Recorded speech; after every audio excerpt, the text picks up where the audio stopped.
না আমরা যেন উস্কানিতে পা না দেই। বিশেষ করে ইসকনের বিষয়টা নিয়ে যেটা শুরু হয়েছে,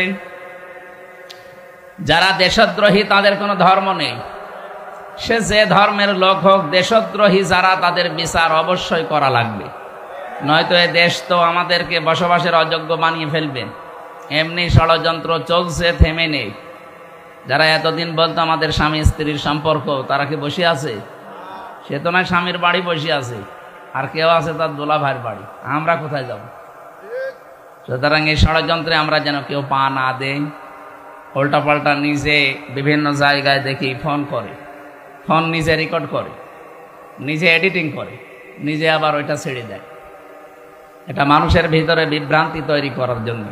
আমরা এতদিন পাগল ছিলাম, পাগল আমরা ভালো হয়ে গেছি। কথা বলেন না কেন? আমরা 15.5 বছরে প্রায় পাগল ছিলাম। একটা গল্প শুনেছিলাম যে হাজ্জাজ বিন ইউসুফ, এই লোকটা এত জালেম ছিল, মন্ত্রী পরিষদ যে বলছে বাদশাহ আপনার জন্য তো বাইরে যাওয়া যায় না, মানুষ শুধু জালেম বলে গালি দেয়। জালেম বলে, আমার দেশে বাস করে আমারে গালি দেয় কে গো? ছদ্মবেশ নিয়ে বাইরে গেছে, রাস্তায় একটা গ্রাম্য লোকের সাথে দেখা, ওকে জিজ্ঞাসা করছে, ওই হাজ্জাজ বিন ইউসুফ লোকটা কেমন? ওই ও তো জালেম। যে বলেছে জালেম, ওর মেজাজ খারাপ হয়ে গেছে। বলে বেটা তুই আমারে চিনিস? না, আমি সে হাজ্জাজ বিন ইউসুফ। ও চিন্তা করছে আমার তো মাথা থাকবে না। বলছে বাদশাহ নামদার আপনি আমার চেনেন? বলে না তো, আমি এই গ্রামে রইল যার মাসে 2 দিন মাথা খারাপ হয়, আজকে তার পয়লা দিন। ও তুই পাগল? কারে ধরলাম? পাগল বলে ওই দিন বেঁচে গিয়েছ, তাছাড়া বাঁচার কথা ছিল। আমরা ওই 15.5 বছরে পাগল বলে বেশি আছি। কথা বলছেন? যদি ভালো মানুষ হয়ে বলতাম যে জালেম। আমি রিমান্ডে যখন ছিলাম, আমারে বলছে আপনি ফেসবুকে একদিন বলেছিলেন পৃথিবীর কোন এক দেশের বাদশাহ জালেম। হ্যাঁ আছে। আপনি কাকে বলেছেন? বলেছি দুনিয়ায় 257টা রাষ্ট্র আছে, যে কোনো একটা দেশের বাদশাহ জালেম। না, আপনি হাসিনাকে বলেছেন। আরে ভাই আমি কি নাম লিখেছি? আচ্ছা না, জালেম কে আমরা জানি। আরে চিন্তা করে, ওরা বলছে জালেম কে আমরা জানি। কি অবস্থায় ছিলাম আমরা!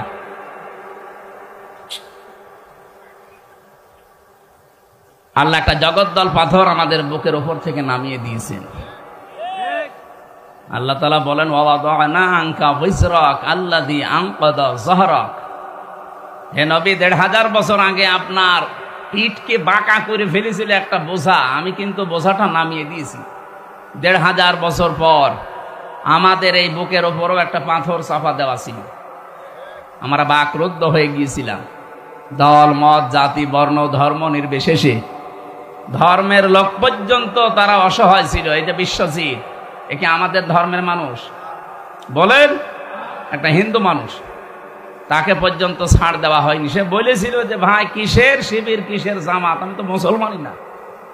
তারপরও তারা ছাড়ে না। ওকে যে কব দিয়েছিল, সে আমার সাথে জেলে ছিল এই 3 বছর। শাওন নাম, খুলনায় বাড়ি। বলছে এত করে আমারে বলছিল যে ভাই আমি মুসলমান না, আমি আপনাদের মতো হাফ হাতাও না, আমি ফুল হাতা। তারপরও আমি ছাড়ি নাই। মানে কথা বুঝতেছে? আমরা কি ফুল হাতা? আমরা কি হাফ হাতা? যাকে মেরে ফেলা হয়েছিল বিশ্বজিৎ, ওই জন্য বলেছিল আমি কিসের জামাত ইসলাম, কিসের শিবির, ভাই আমি ওসব কিচ্ছু জানি না, আমি একটা হিন্দু মানুষ, আমি আপনাদের মতো হাফ হাতাও না, আমি ফুল হাতা অবস্থায় আছি। এরপরও আপনি আমারে ছাড়েন না, কোপের পরে কোপ দিয়ে যান, মনে হচ্ছে যে গাছের উপরে কোপ দিচ্ছে। এই জগদ্দল পাথরকে আল্লাহ নিজে সরিয়ে দিয়েছেন। কে সরিয়েছেন? কেন এই কথা বললাম বলেন তো? আল্লাহ রাব্বুল আলামিন বলেন ওয়া মাকারু মাকারাও ওয়া মাকারনা মাকারাও ওয়া হুম লা ইয়াশউরুন। সূরা নমল 19 নম্বর পারার 20 নম্বর পৃষ্ঠা 4 নম্বর লাইনের 50 নম্বর আয়াতে আছে। আমি আধুনিকভাবে তাফসীরের সাথে মিলিয়ে বলছি। ওই মানধাত আমলে কি লেখা আছে ওটা বাদ দিন। এখন যুগের জ্ঞানের আলোকে বাস্তবতার সাথে আসলে কি মিলাতে হবে আয়াত দিয়ে দেখেন। আল্লাহ বলেন এটা হাজার হাজার বছর আগের কথা। মাকারু মাকরাও মাকারনা, শব্দ দুইটাই কিন্তু একই, আল্লাহর ক্ষেত্রে ব্যবহার হয় কৌশল, আর কাফেরদের ক্ষেত্রে ব্যবহার হয় ষড়যন্ত্র। আল্লাহ বলেন ওরা ষড়যন্ত্র করেছিল, এমন ষড়যন্ত্র করেছে হে নবী আপনার বিরুদ্ধে, ইসলামের বিরুদ্ধে। আকাদে মাকারু মাকরাহুম ওয়া ইনদাল্লাহি মাকরুহুম ওয়া ইন কানা মাকরুহুম লিতাজুলা মিনহুল জিবাল।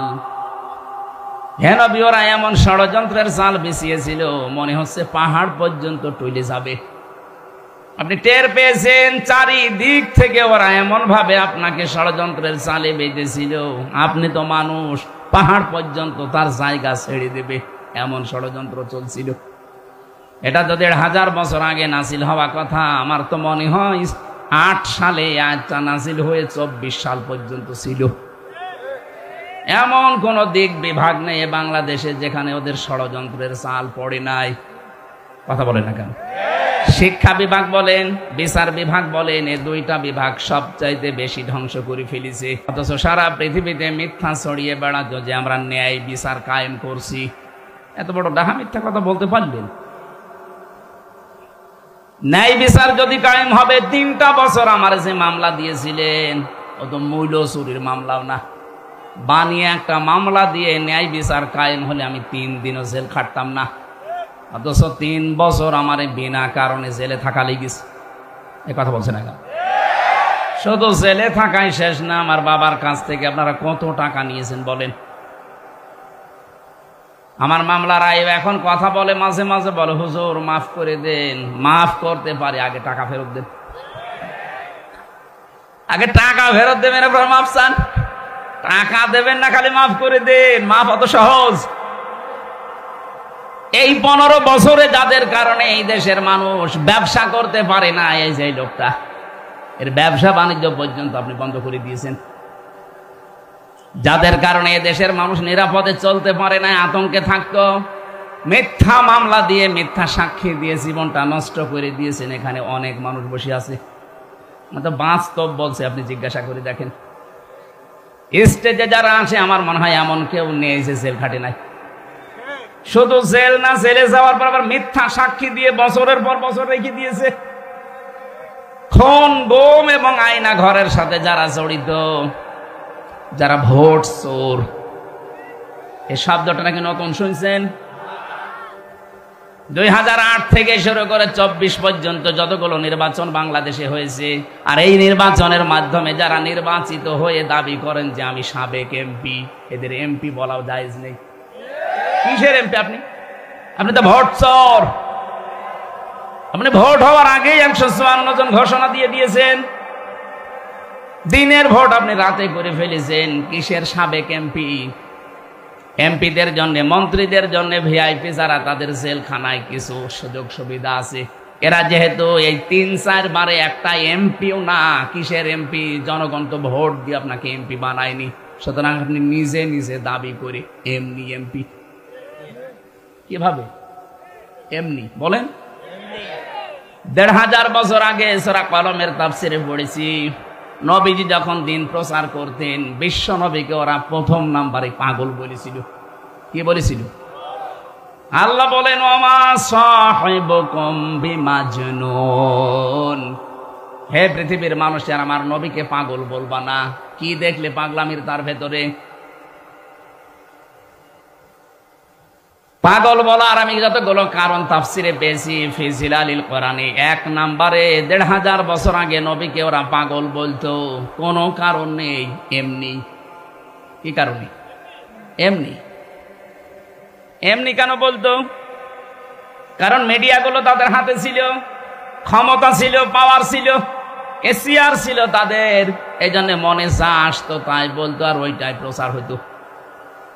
এইটা আমার নামে যে মামলা দিয়েছিল, কি আনসার আল ইসলাম নাকি যেন, ছাতা জীবনে নামই শুনিনি, এই নামে মামলা দিয়ে আমারে আটক করে 3টা বছর আপনি রেখে দিলেন। কি কারণে বলেন তো? আপনারা শুনছেন না? কি কারণে? এমনি। বলেন এমনি। এখন যদি আমি এই মুরব্বী করে যুবক মানুষ, এই ভাইরে যদি বলি রাজাকার, কেন বললেন? এমনি এইটাই চলছিল, এই 15.5 বছরে এইটাই চলছিল। কথা বলেন। 1500 বছর আগে নবীজিকে ওরা পাগল বলার প্রথম 3টা কারণ, তার 1 নম্বরে কারণ এমনি। কারণ কি? আরো জোরে বলেন। ওরা যে এমপি হয়েছিল, উপজেলা চেয়ারম্যান হয়েছিল, মন্ত্রী হয়েছিল, মেয়র হয়েছিল,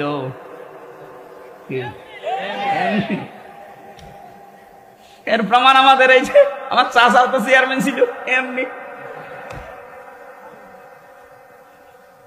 কি আরম্ভ হয়েছিল বলেন তো?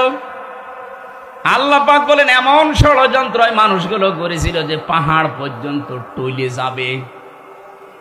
এরপরের শব্দ কি? এখানে যারা আলেম আছে, ফারুক আজম ভাই, আল্লাহ পাক পরের শব্দটা এমন ভাবে মিলিয়েছেন, আপনি এই শব্দটা নিয়ে গবেষণা করবেন।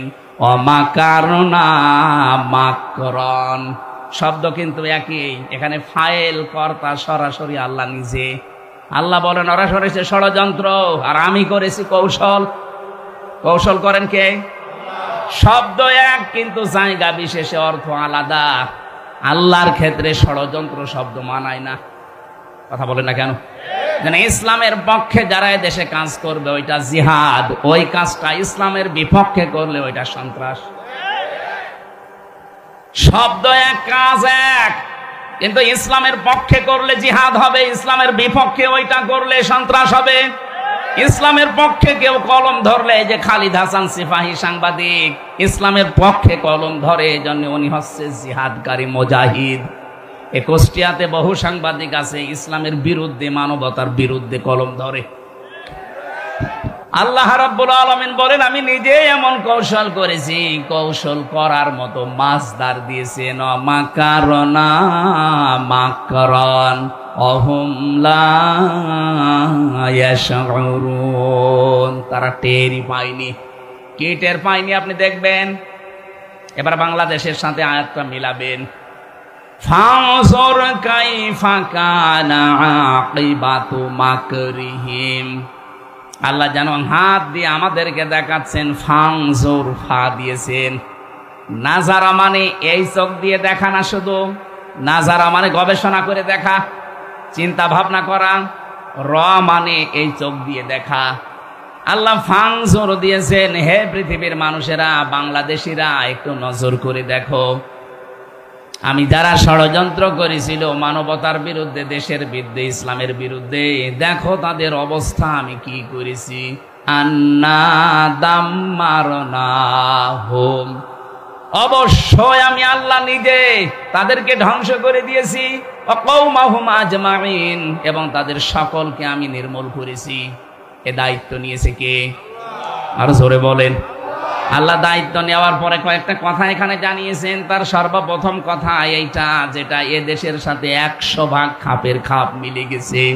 আল্লাহ পাক বলেন ফাতিলকা বুয়ুতুহুম খাবিয়াতাম বিমা যালামু।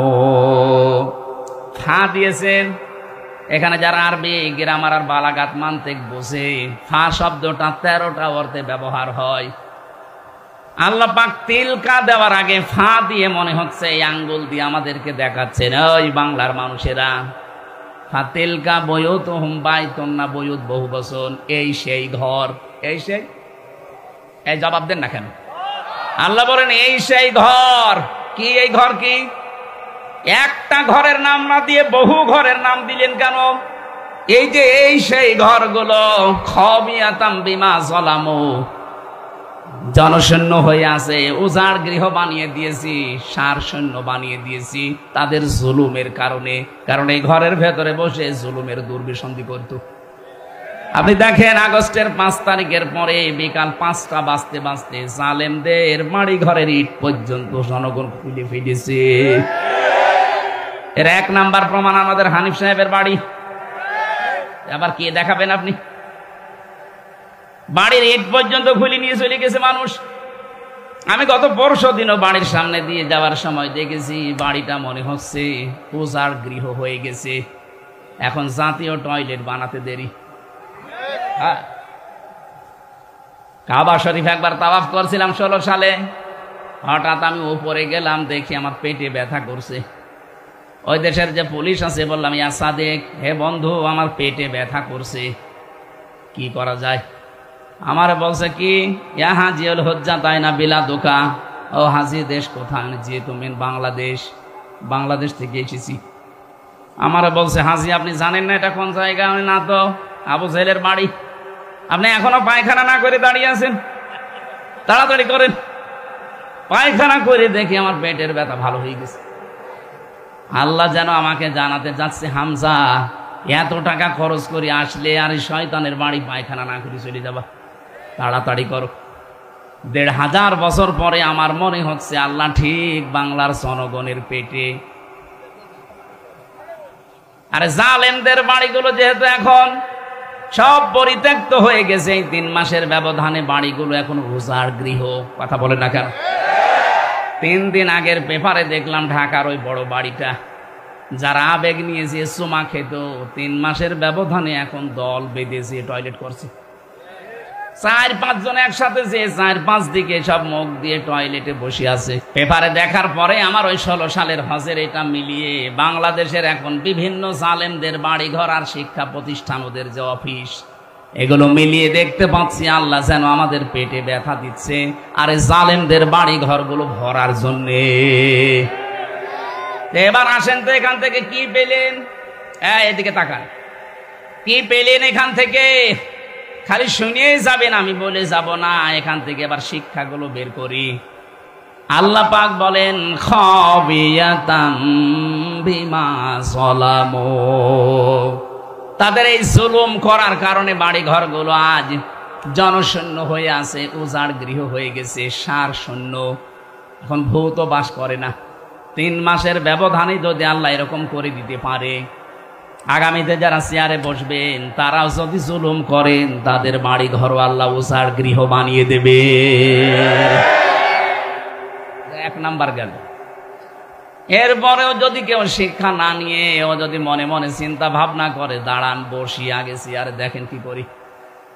কথা বলে না কেন? এই যে দাঁড়ান বসি দেখেন কি করে, এই চিন্তা ভাবনা করে জালেমরা, যাদের আল্লাহ হেদায়েত থেকে চিরবঞ্চিত করে দিয়েছে। কারণ যারা জুলুমের সর্বশেষ সীমানায় পৌঁছে যায়, তাদের হেদায়েতের রাস্তা আল্লাহ বন্ধ করে দেয়। ইন্নামা নুমলি লাহুম লিয়াজদাদু ইসমা ওয়া লাহুম আযাবুম মুহিন। রব্বুল আলামিন বলেন, হে পৃথিবীর মানুষেরা, যখন তোমাদের পাপের বোঝা পরিপূর্ণ হয়ে যায়, তখন আমি আর ছাড় দেই না। হয়তো ছেড়ে দিয়েছিলাম, কিন্তু আর ছাড় দেই না। যন্ত্রণাদায়ক অপমানজনক শাস্তি তোমাদের জন্য রেডি করে রাখি। এই আয়াতটা যে কত বাস্তব তার প্রমাণ বাংলাদেশের এই বিচারপতি কালামানিক।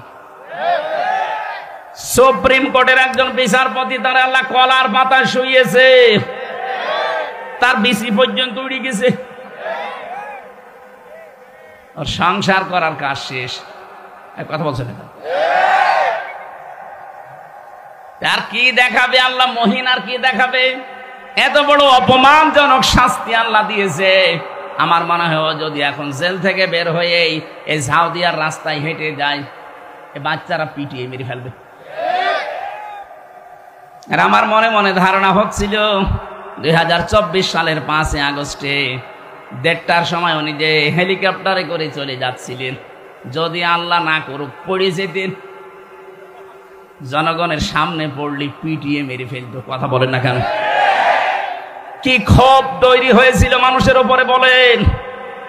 এই আয়াতের শেষের শব্দ এটা, ইন্না ফি যালিকা লাআয়াতাল লিকাউমিন ইয়ালামুন। এখানে লাম তাকিদ আছে, ইন্না ফি যালিকা লাআয়াতাল লিকাউমিন ইয়ালামুন। এর ভেতরে শিক্ষা আছে ওই জাতির জন্য যারা জ্ঞানী। শুধু শিক্ষা না, লায়াতান, অবশ্যই শিক্ষা। কে বলছেন? বলেন বলেন। সূরা নমলের 50, 51, 52 নম্বর আয়াত। আল্লাহ এর পরে এবার একটা সুসংবাদ দিচ্ছেন, ওয়ানজাইনাল্লাযীনা আমানু ওয়া কানু ইয়াত্তাকুন। এই কঠিন বিপদ এটা যাবার পরে আমি আল্লাহ বাঁচিয়ে দিয়েছিলাম তাদের, যে মানুষগুলো ঈমানদার ছিল আর যারা তাকওয়া অবলম্বন করেছিল। আপনি দেখেন এই 15.5 বছরে এত জুলুম অত্যাচার নির্যাতনে যাদেরকে কোণঠাসা করে রেখেছিলেন, এই মানুষগুলো এখনো পর্যন্ত মাজা খাড়া করে দাঁড়িয়ে আছে। এদের বাঁচিয়েছে কে বলেন? এদের যতটুকু ঈমান আছে, যতটুকুই তাকওয়া আছে, এই কারণে আমার আল্লাহ দুনিয়ায় বাঁচিয়ে দিয়েছে। আশা করছি আল্লাহ কিয়ামতের ওই কঠিন ময়দানে এই মানুষগুলোকে আল্লাহ বাঁচিয়ে দেবে। এই জন্য আমরা যেন জালেম হয়ে না যাই। অনেক মানুষ কিন্তু এখনো পর্যন্ত দিন গুনতেছে, দাঁড়ান আগে পাই। কি আপনি কি লক্ষ্য করেন না? ফাতিলকা বুয়ুতুহুম খাবিয়াতাম বিমা যালামু।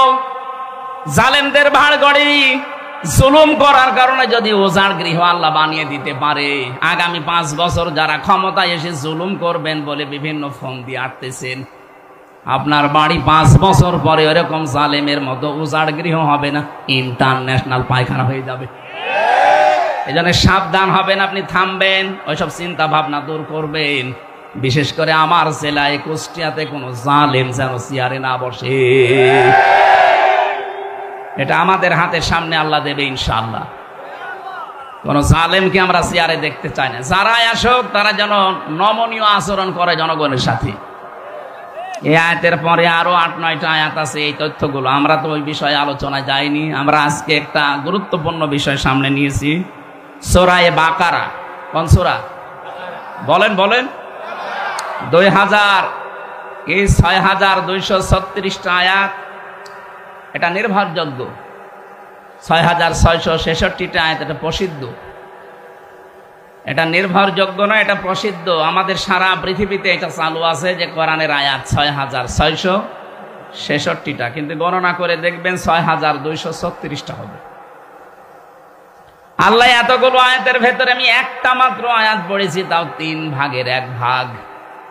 আমার আয়াতের ভেতরে যতগুলো তথ্য আছে এই মাথার ভেতরে আল্লাহ দিয়েছে। আমি 1-1.5 ঘন্টা না, আমার যতদিন হায়াত আছে পুরা জীবন যদি এই শব্দটা নিয়ে আমি আলোচনা করি, তাও এত কথা এখান থেকে শেষ হবে না। আমি দেখি কতটুকু ডেলিভারি দিতে পারি। জবান খুলে কোরআনের আয়াত পড়ে না গিয়া, আউযু বিল্লাহি মিনাশ শাইতানির রাজিম, বিসমিল্লাহির রহমানির রহিম,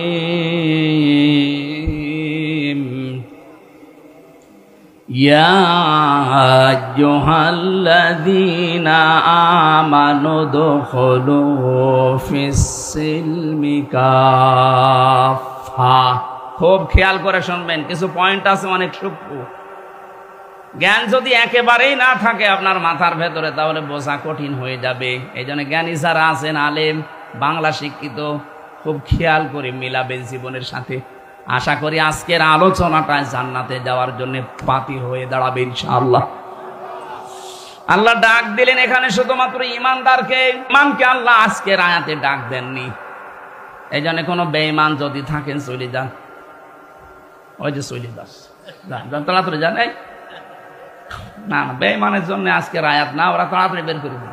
যান, যেটা উঠবে মনে করবেন ওটা বেঈমান না। শুধু প্রসাব পায়খানা আর বিড়ি খাওয়া বাদ দিয়ে কেউ যেতে পারবে না।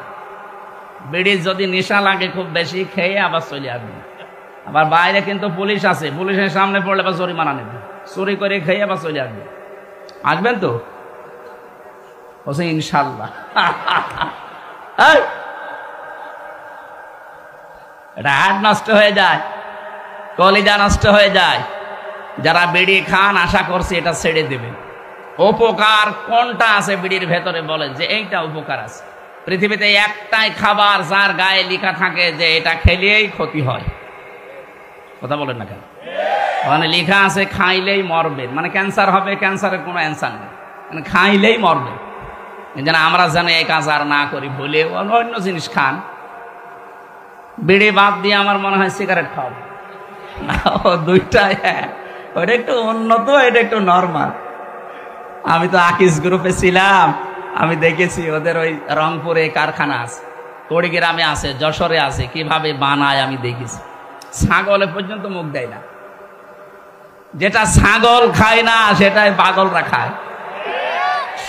আশা করছে পাগলামি আর করা যাবে না। আমি আকিসের মালিককে বলেছিলাম, স্যার এক কাজ করেন, বিড়ির ছাতা বাদ দিয়ে অন্য কিছু বানান।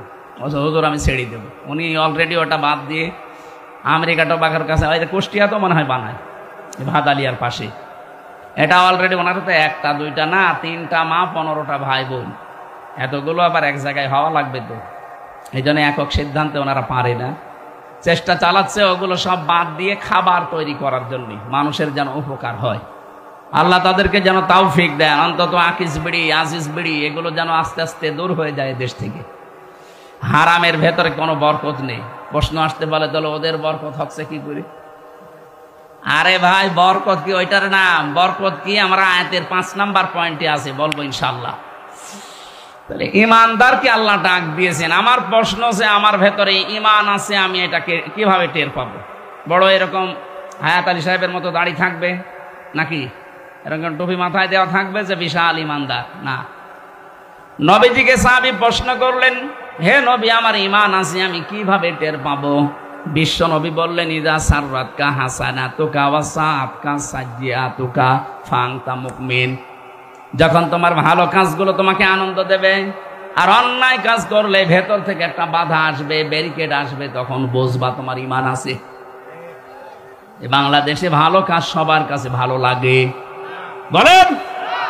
অন্যায় কাজ সবার কাছে অন্যায় লেগেছিল। অন্যায় জানার পরও অনেকে আরো আনন্দে বাধা দিয়েছে।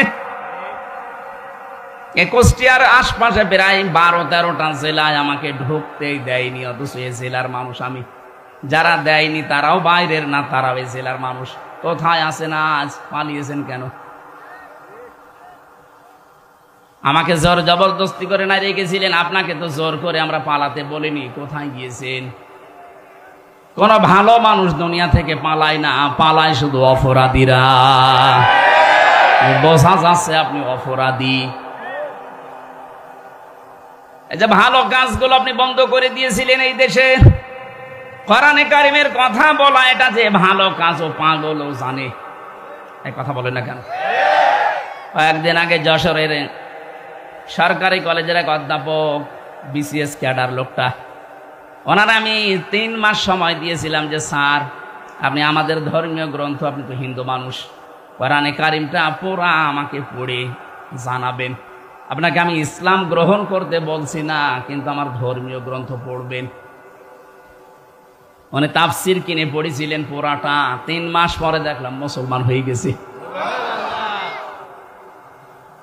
আমরা তো কোরআনের কারণে মানুষদেরকে দিনের পথ দেখাতাম, আর আপনারা এই ভালো ভালো কাজগুলো যেদিন হবে সেই দিন পুলিশ দিয়ে বন্ধ করে দিতেন। আমার নিজের এই যে পাশে পাঠিকা বাড়ি, আমার ইউনিয়ন, আমার উঠতে দেয়নি স্টেজে। কেন? আমি কি আপনার মেয়ের দিকে তাকিয়েছিলাম? আর আপনার যে মেয়ে, ওকে তাকানোর মতো? বলেন, ওই মেয়ের দিকে তাকানো যায়? কোন নজরে আমি তাকাবো?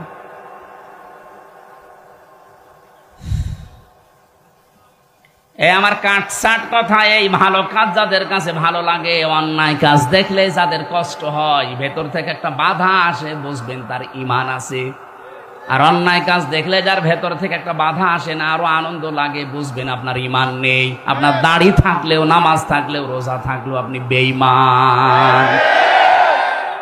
এবার ইমান আছে কাদের আপনি অবশ্যই টের পেয়েছেন। তাদেরকে আল্লাহ এবার ডাক দিলেন, উদখুলু ফিস-সিলমি কাফা। আল্লাহ পাক বলেন তোমরা পরিপূর্ণভাবে ইসলামে প্রবেশ করো। এবার আমি আলেমদেরকে বলছি, এখানে আল্লাহ এখানে সিলমন দিয়েছেন, সিনের নিচে জের দিয়ে সিলমনের বাংলা অর্থ হয় ইসলাম, আর সিনের ওপরে জবর দিয়ে বাংলা অর্থ হয় শান্তি। আল্লাহ পাক এখানে কিন্তু ডাক দেননি ইমানদারেরা শান্তিতে প্রবেশ করো, কিসে বলেছেন? ইসলামে। বলেন, ইসলামে প্রবেশ করো। এখন আমার প্রশ্ন হচ্ছে, আমি যে ইসলামে আল্লাহর কথা মতো প্রবেশ করব, এটা কি আংশিক না পূর্ণাঙ্গ? আরো জোরে বলেন। পূর্ণাঙ্গ যে ইসলামে প্রবেশ করলেন, কোথায় পেলেন? আল্লাহ পাক কাফ ফাতান দিয়েছেন, উদখুলু ফিস-সিলমি কাফা, ইসলামে পরিপূর্ণভাবে প্রবেশ করো, আংশিক না পূর্ণাঙ্গভাবে। এ ঘোষণাকার। তাহলে এ ঘোষণা শোনার পরে আমার বিবেকে কি নাড়া দেয় যে আমি ইসলামে প্রবেশ করেছি পূর্ণাঙ্গ, এটা আমি কিভাবে টের পাবো? কোরআন শরীফ থেকে আয়াত নিয়ে আমি গবেষণা করে চিন্তা ভাবনা করে 5টা বিষয় বের করেছি। একটা দুইটা না, যতগুলো তাফসির মিলিয়েছি, মুফাসসিরিন ইকরাম লিখেছেন, কোন মানুষের জীবনে যদি এই 5টা আলামত দেখতে পান, 5টা সিমটম দেখতে পান, 5টা চিহ্ন দেখতে পান যে না এই 5টাই তার জীবনে আছে, সে যেন মনে করে যে আমি ইসলামে পরিপূর্ণ প্রবেশ করেছি। কুষ্টিয়াবাসী, এবার আপনি মেলাবেন নিজের সাথে একটা একটা করে। 1 নম্বরে আমি ইসলামে প্রবেশ করেছি, এর প্রথম আলামত আমাকে আত্মসমর্পণকারী হওয়া লাগবে। কথা বুঝতেছেন? এখন আত্মসমর্পণ করবেন কি করে? করেছিলেন এর আগে আপনি তাকান, আমাদের যিনি জাতির পিতা হযরত ইব্রাহিম আলাইহিস সালাম, গাছের মাথায় বসে কোড়াল দিয়ে তিনি কাঠ কাটছিলেন। আল্লাহ ওখানেই ডাক দিয়েছেন, ইয ক্বালা লাহু রাব্বুহু আসলিম।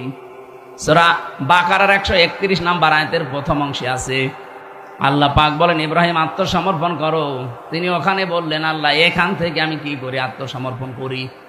আল্লাহ পাক বলেন গাছের মাথায় কাঠ কাটা বাদ দিয়ে খাতনা করো কোড়াল দিয়ে, এইটাই আত্মসমর্পণ। এখন এই জন্য পুরা ইব্রাহিম নবীর পুরা জীবন পড়ে দেখেছি, আল্লাহ 50টা পরীক্ষা করেছিলেন, এটা 50 নাম্বার।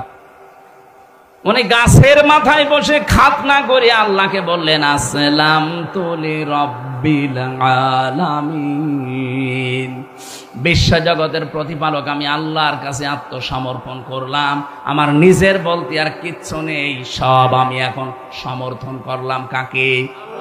আরো জোরে বলেন। সব সমর্পণ করে দিয়েছি আমি আল্লাহকে, আমার নিজের বলতে আর কিছু নেই। এটা আপনি কিভাবে বাস্তবে দেখাবেন আল্লাহকে? উনি তো 50টার একটা দেখালেন যে খাতনা করলেন। বিজ্ঞান এখন এই শব্দটা নিয়ে গবেষণা চালিয়েছে। পৃথিবীর এই একটা জাতি যারা খাতনা করে, ইব্রাহিমকে যারা জাতির পিতা মানে। অন্যান্য ধর্মে যারা আছে তারা কিন্তু খাতনা করছে না, যদিও বিজ্ঞান সম্মত, এটা স্বাস্থ্যসম্মত। খাতনা করলে অনেক রোগ থেকে আপনাকে বাঁচিয়ে দেবে আল্লাহ। এই জন্য অনেক হিন্দু যারা শিক্ষিত, যারা মার্জিত, ওরা চুরি করে রাতের আধারে মুসলমানদের ডাক্তার দিয়ে চুরি করে খাতনা করে নিচ্ছে। আমরা যদি অনেকে মনে করি খাতনা করা মানেই মুসলমানই না, এটা ইব্রাহিম নবীর একটা সুন্নাহ, একটা আদর্শ, একটা রীতিনীতি। ওনাকে যে আল্লাহ 50টা পরীক্ষা করেছিলেন, 50টা পরীক্ষায় তিনি উত্তীর্ণ হয়েছেন। 50 নাম্বার পরীক্ষা ছিল এই খাতনা করা। আমরা যারা জাতির পিতা ইব্রাহিমকে মানি, তারা এই খাতনা করি কিনা? আরো জোরে বলেন। যারা জাতির পিতা ইব্রাহিম নবীকে মানেন না, অন্য কাউকে মানেন, তাদের আর খাতনা করার দরকার নেই, তারা থাকবেন ফুল হাতা। কথা বলছেন এখানে? যার আদর্শ আপনি তাকেই মানেন না, তো আপনারও কাটার দরকার কি? আশা করছে আমার আর নিচে নামা লাগবে না, এই কথা বলুন। এটা নিয়ে ভাগাভাগি করা বন্ধ করে দেন। জাতির পিতা একজন, আল্লাহর ঘোষণা দেওয়া, তার নাম। আরো জোরে বলুন। মিল্লাতা বিকুম ইব্রাহিম হুয়া সাম্মাকুমুল মুসলিমিন। এই যে হুয়া আছে, হুয়ার ফাইল কর্তা সরাসরি হযরত ইব্রাহিম আলাইহিস সালাম। কোন কোন তাফসিরে আল্লাহর নামও আছে, কিন্তু তিনি আমাদের জাতির পিতা, এই কারণে আমাদের নাম রেখেছেন মুসলিম। নাম কি? এখানে আমি সহ যারা বাবা আছি, বাবাদের এখানে 11টা দায়িত্ব এসে যায়। বাবা আছেন কারা? হাত তোলেন তো। এই আন্দাজ হাত তুলেন না, আমি কিন্তু 11টা জিজ্ঞাসা করবো, আন্দাজে বাবা হওয়া। বাবা হলে আপনাকে 11টা কাজ করা লাগে। প্রথম নাম্বারে তার অর্থবোধক একটা নাম রাখবেন। আমাদের জাতির পিতা যেমন একটা অর্থবোধক নাম আমাদের রেখে দিয়েছিলেন, নাম রেখেছিলেন মুসলিম। নাম কি? কি সুন্দর নাম দেখেন তো, আত্মসমর্পণকারী। আর আমরা এমনও বাবা পেয়েছি, নাম রেখে দিয়েছে এমন নাম, হিন্দু না মুসলমান, এরকম নাম দেশে নেই। আমরা নাই নিলাম। আপনি কেন এমন নাম রাখবেন যেটা হিন্দু না মুসলমান বোঝা যায় না? আপনি তো মুসলিম জাতির পিতা ইব্রাহিমের সন্তান, এমন একটা নাম রাখবেন যে নামের ভেতরে আমার আল্লাহর পরিচয় পাওয়া যায়। কি সুন্দর একটা অর্থবোধক নাম আমাদের পিতা দিলেন। দেখেন, হুয়া সাম্মাকুমুল, এখানে আলেম নেই, জবান খুলে কোরআনের আয়াত পড়েন না কেন? হুয়া সাম্মাকুমুল মুসলিমিন। আমাদের পিতা এবার কি করলেন? আত্মসমর্পণ। এবার তাকাবেন আপনি একটা একটা করে, আমি বলছি। আপনি যে ইসলামে প্রবেশ করেছেন তার প্রথম আলামত এইটা, আপনি দেখবেন আপনার জীবনে মেলে কিনা। খুব সূক্ষ্ম বিষয়টা।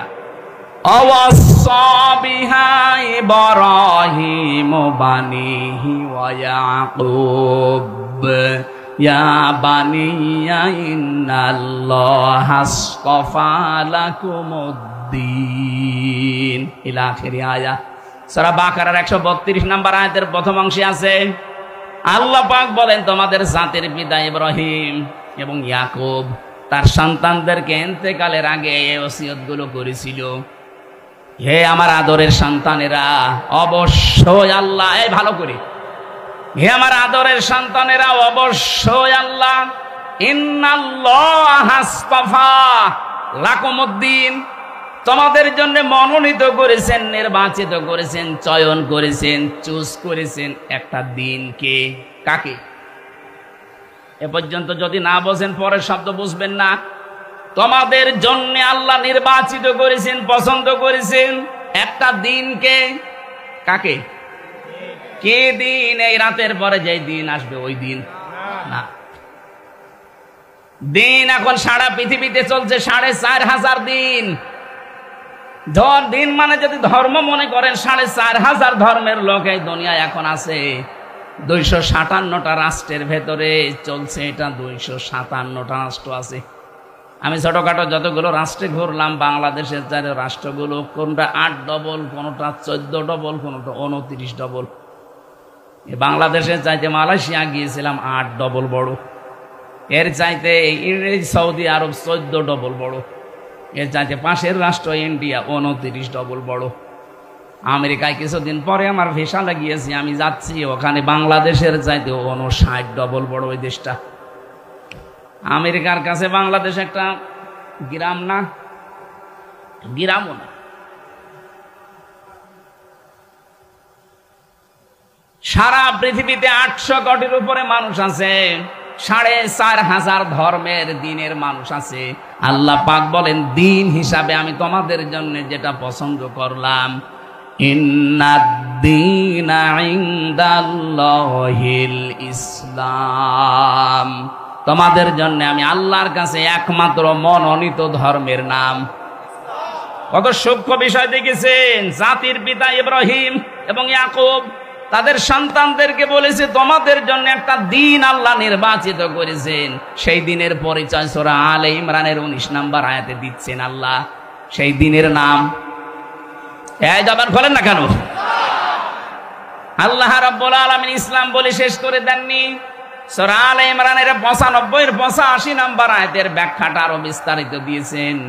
অমায়াবতাগি গায়রাল ইসলামি দীনান ফালাই ইউকবালা মিন ওয়া হুয়া ফিল আখিরাতি মিনাল খাসিরিন।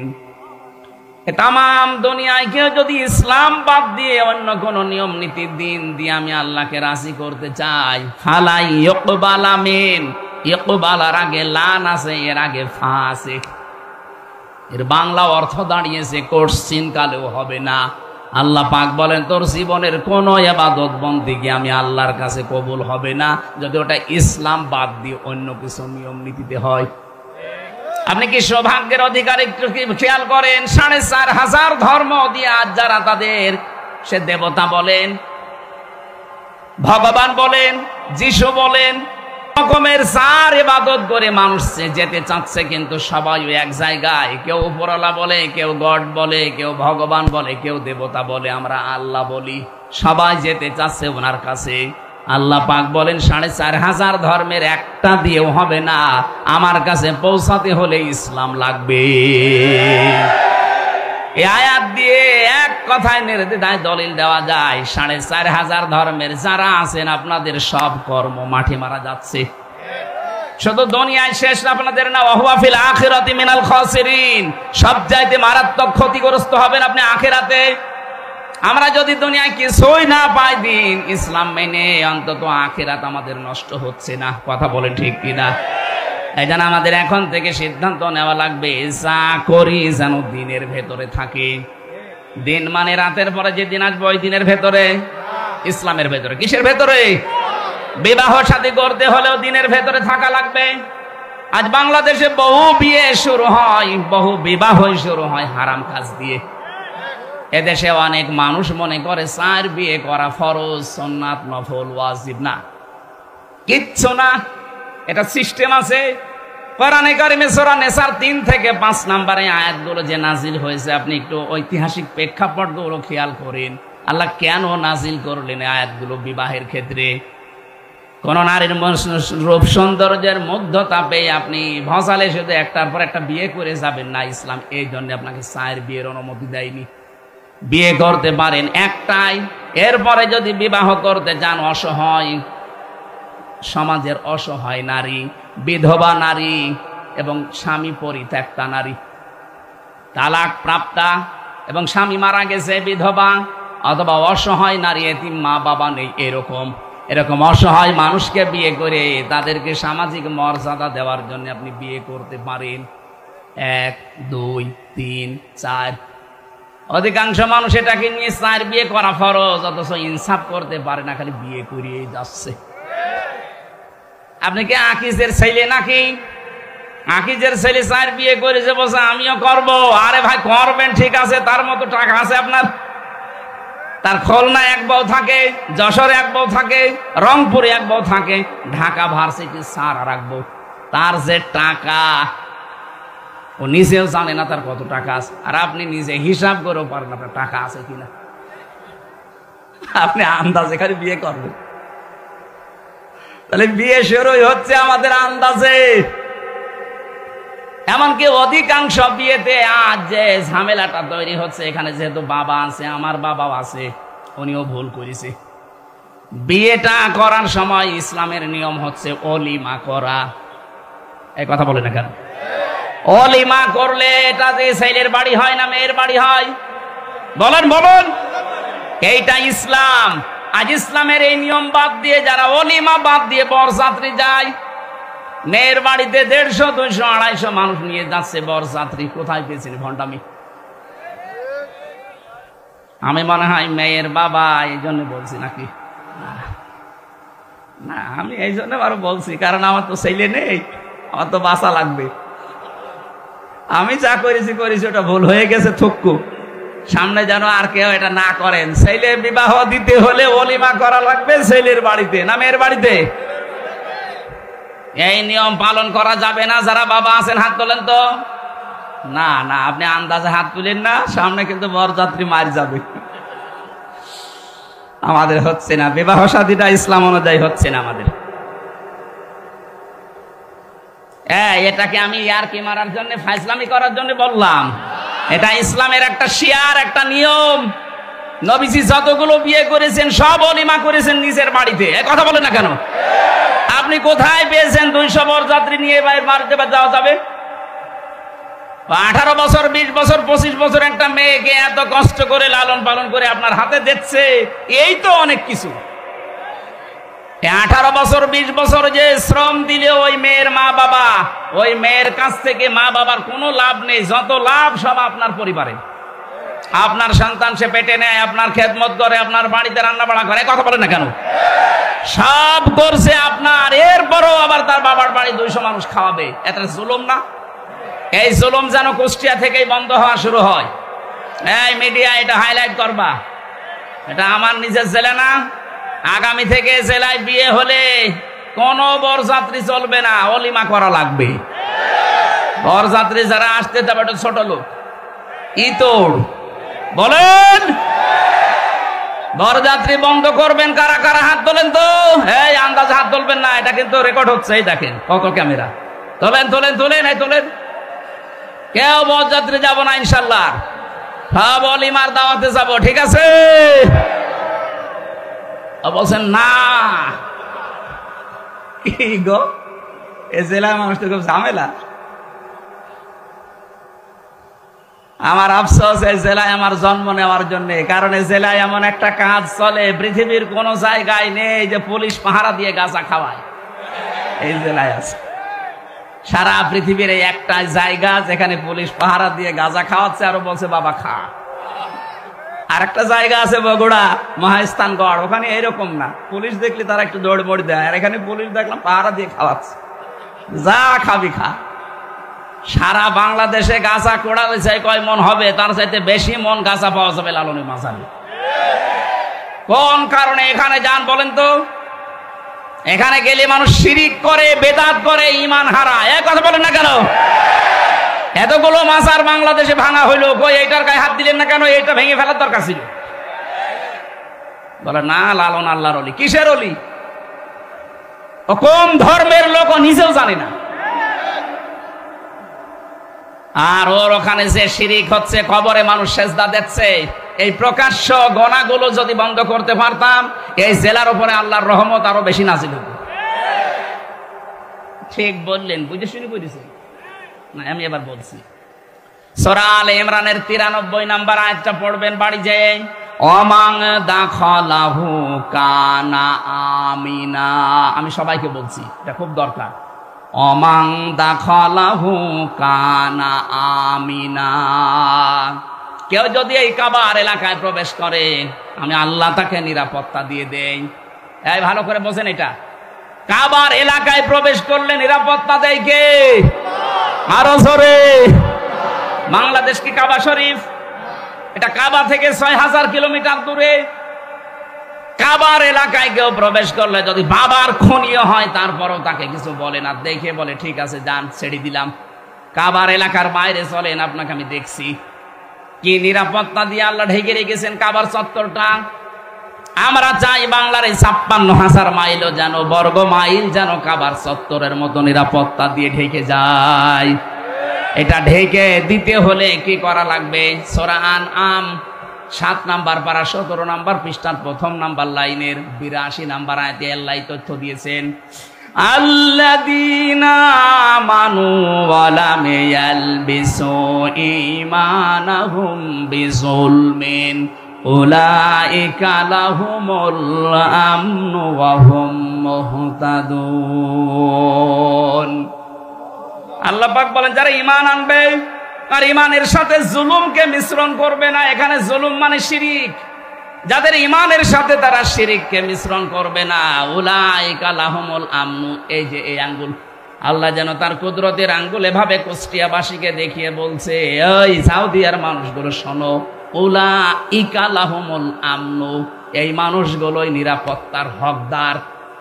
তাহলে বাংলাদেশে যদি আমরা এই 56,000 বর্গ মাইল নিরাপত্তা দিয়ে ঢেকে রাখতে চাই, শিরিক মুক্ত ঈমান আমাদের তৈরি করা লাগবে। অথচ শিরিক তৈরি হচ্ছে আমাদের জেলা থেকে। আশা করছি এটা বন্ধ করা আমাদের ঈমানের দায়িত্ব। কথা বলেন ঠিক কিনা? এটা শুধু বন্ধ করবে তারা যারা টুপি মাথায় দেয়।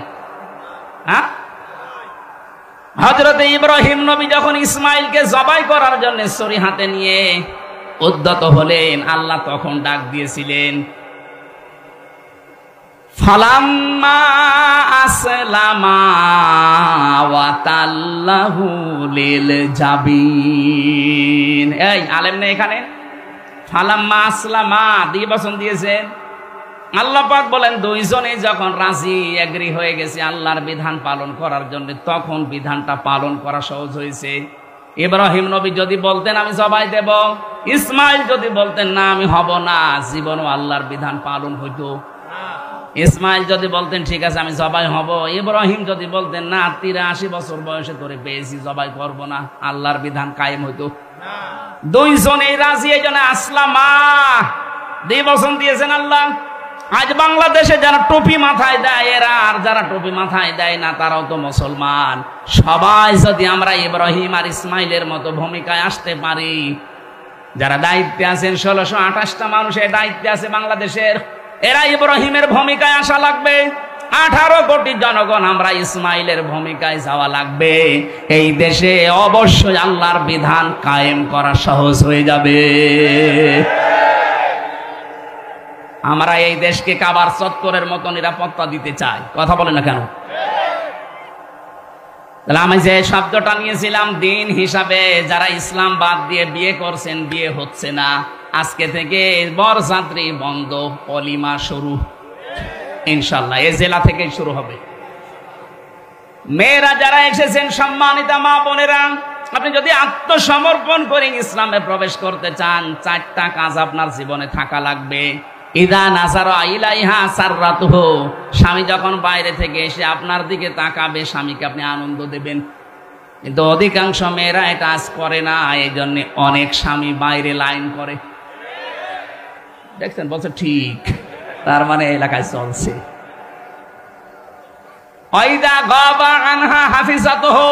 যখন স্বামী বাইরে যাবে নিজেকে হেফাজতে রাখবেন, নিজের ইজ্জত, আবরু, সম্ভ্রম, স্বামীর সন্তান, স্বামীর সম্পদ, এগুলো হেফাজত করে রাখবেন। এটা আত্মসমর্পণকারী নারী এর গুণাগুণ।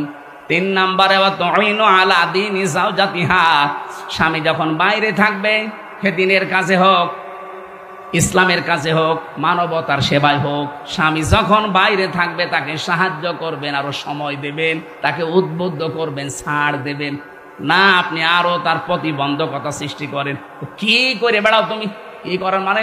আপনার স্বামী মানবতার সেবা করে, ইসলামের কাজ করে, এক কথা বলছেন কেন? আপনি শুধু নামাজ পড়ে রোজা রেখে কালো বোরকা পরে নেককার হতে পারবেন না। স্বামীকে দিনের কাছে আপনাকে ছাড় দেওয়া লাগবে। কুষ্টিয়ার মেয়েদেরকে বিশেষ করে বউ যারা আছেন, তারা স্বামীকে ছাড় দেবেন, উদ্বুদ্ধ করবেন দিনের কাজে। 4 নম্বরে, স্বামী যদি আদেশ করে, ওটা যদি জায়েজ হয়, জীবন থাকতে আপনাকে মানা লাগবে। আমি স্বামী, যত স্বামী এখানে বসে আছি, আমরা প্রতিটি স্বামী আমরা চাই বিয়ের পরে আমাদের মা বাবা আমাদের সাথে থাকবে। কথা বলে না কেন? এটা আমরা পছন্দ করি কিনা? 100 ভাগের 80 ভাগ মহিলা এটা চাই না। আপনি নামাজ পড়ে রোজা রেখে জান্নাত পাবেন না, আপনার আত্মসমর্পণই হয়নি।